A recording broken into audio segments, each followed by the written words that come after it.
Assalamualaikum warahmatullahi wabarakatuh. Yang saya hormati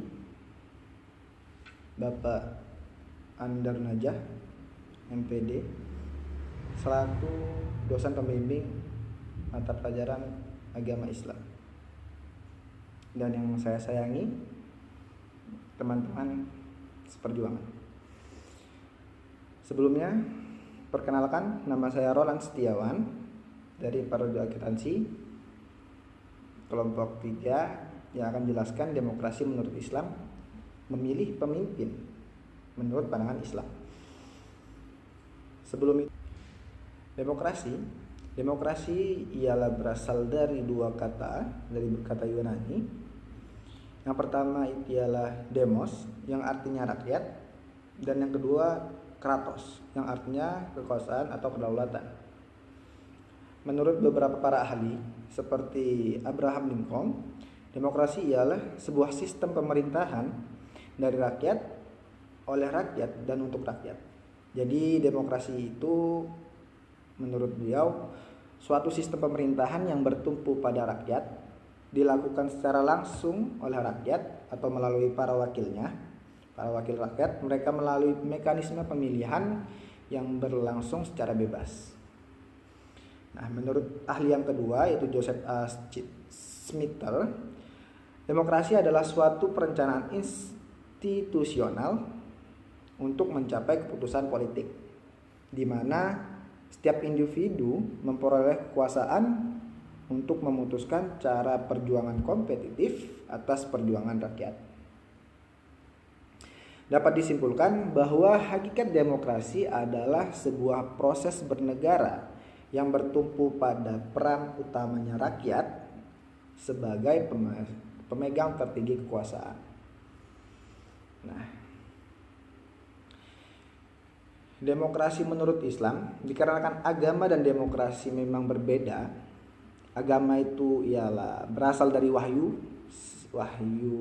Allah Subhanahu wa taala, sementara demokrasi berasal dari pergumulan pemikiran manusia. Tidak ada halangan bagi agama untuk berdampingan dengan demokrasi. Sebagaimana dijelaskan di depan, bahwa elemen-elemen pokok demokrasi dalam perspektif Islam meliputi asyura, al-musawah, al-adalah, al-amanah, al-masuliyah, dan al-huriyah. Nah, saya akan menjelaskan elemen-elemen tersebut. Yang pertama, asyura. Asyura ialah merupakan suatu prinsip tentang cara pengambilan keputusan yang secara eksplisit ditegaskan dalam Al-Quran, dalam surah Asyura ayat 38, yang artinya, dan urusan mereka diselesaikan secara musyawarah di antara mereka. Dan ada lagi dalam surah Al-Imran ayat 159, yang artinya, dan bermusyawarahlah dengan mereka dalam urusan itu. Nah, bisa diambil kesimpulan asyura ini merupakan atau bisa dibilang bermusyawarah untuk mengambil suatu keputusan. Yang kedua ialah al-adalah. Al-adalah adalah keadilan. Artinya, dalam menegakkan hukum tersebut termasuk rekrutmen dalam berbagai jabatan pemerintahan harus dilakukan secara adil dan bijaksana. Tidak boleh kolusi dan nepotis. Arti pentingnya penegakan keadilan dalam sebuah pemerintahan ini ditegaskan oleh Allah Subhanahu wa taala dalam surah An-Nahl ayat 90. Artinya, sesungguhnya Allah menyuruh kamu berlaku adil dan berbuat kebajikan, memberi kepada kaum kerabat, dan Allah melarang membuat keji, kemungkaran, dan permusuhan.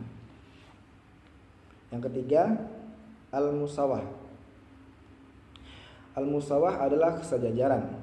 Egaliter artinya tidak ada pihak yang merasa lebih tinggi dari yang lain sehingga dapat memaksakan kehendaknya. Penguasa tidak dapat memaksakan kehendaknya terhadap rakyat, berlaku otoriter dan eksploitatif.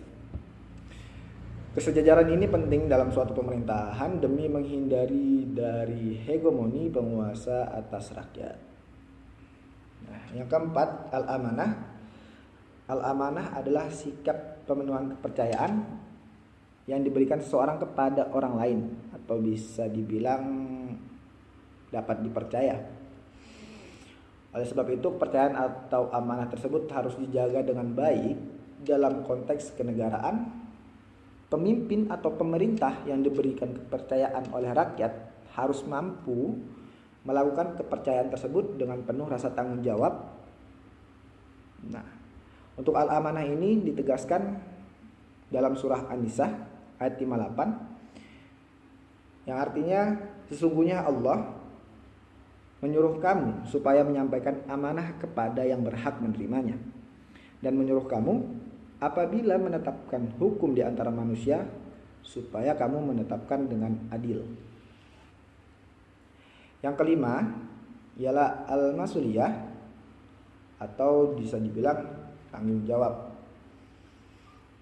Dalam memimpin, pemerintah harus melaksanakan tugasnya dengan penuh tanggung jawab.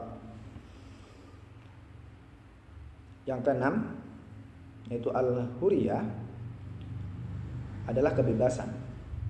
Artinya bahwa setiap orang atau setiap warga negara diberikan hak dan kebebasan untuk mengekspresikan pendapatnya, sepanjang pendapat tersebut dilakukan dengan cara yang baik dan bijak, tidak merugikan satu instansi ataupun orang lain. Nah, untuk memilih pemimpin menurut kriteria pemimpin menurut Islam ialah 1. Beriman dan beramal soleh. Ini sudah pasti tentunya kita harus memilih pemimpin yang beriman, bertakwa, selalu menjalankan perintah Allah dan Rasulnya. Karena ini merupakan jalan kebenaran yang membawa kepada kehidupan yang damai, tentram, bahagia dunia maupun akhirat. Nah, kriteria yang kedua ialah niat yang lurus. Sesungguhnya setiap amal perbuatan tergantung pada niatnya, dan sesungguhnya setiap orang akan dibalas sesuai dengan niatnya. Karena itu hendaklah menjadi seorang pemimpin semata-mata hanya mencari keridhaan terhadap Allah Subhanahu wa taala. Nah, yang ketiga kriterianya ialah laki-laki. Dalam Al-Qur'an surat An-Nisa ayat 34 diterangkan kaum laki-laki itu adalah pemimpin bagi kaum wanita. Oleh karena Allah Subhanahu wa taala telah melebihkan sebagian mereka laki-laki atas sebagian yang lain perempuan. Dan karena mereka laki-laki telah menafkahkan sebagian dari harta mereka, sebab itu maka wanita yang soleh ialah yang taat kepada Allah Subhanahu wa taala, lagi memelihara diri ketika suaminya tidak ada, oleh karena Allah telah memeliharanya. Menurut hadis riwayat Al-Bukhari dari hadis Abdurrahman bin Abi Bakar dari ayahnya, tidak akan beruntung suatu kaum yang menyerahkan urusan kepemimpinan mereka kepada seorang wanita. Nah, kriteria yang keempat, tidak meminta jabatan. Rasulullah Shallallahu Alaihi Wasallam pernah bersabda kepada Abdurrahman bin Sumarah radhiyallahu anhu, wahai Abdurrahman bin Sumarah, janganlah kamu minta untuk menjadi pemimpin. Sesungguhnya jika kepemimpinan diberikan kepada kamu karena permintaan, maka kamu akan memikul tanggung jawab sendiri. Dan jika kepemimpinan itu diberikan kepada kamu bukan karena permintaan, maka kamu akan dibantu untuk menanggungnya. Riwayat Bukhari dan Muslim. Nah, untuk yang kelima, kriterianya adalah berpegang pada hukum Allah. Dan hendaklah kamu memutuskan perkara di antara mereka menurut apa yang diturunkan Allah Subhanahu wa taala, dan janganlah kamu mengikuti hawa nafsu mereka. Al-Maidah ayat 49. Yang keenam ialah tegas. Sebagai pemimpin kita harus mempunyai sifat tegas, lemah lembut, dan memutuskan perkara dengan adil.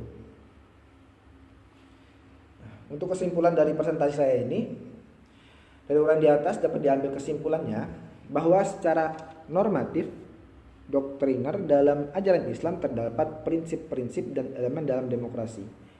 Meskipun secara generik global, prinsip dan elemen-elemen Demokrasi dalam ajaran Islam ialah asyura, al-adalah, al-amanah, al-masuliyah, dan al-huriyah. Kepemimpinan adalah suatu yang melekat pada diri seseorang. Pemimpin berupa sifat-sifat tertentu. Tapi untuk kriterianya, insya Allah sama seperti hal yang di atas untuk memilih pemimpin seperti apa. Sekian presentasi dari saya. Mohon maaf bila ada kesalahan kata ataupun kata-kata yang kurang enak di hati. Saya ucapkan wassalamualaikum warahmatullahi wabarakatuh.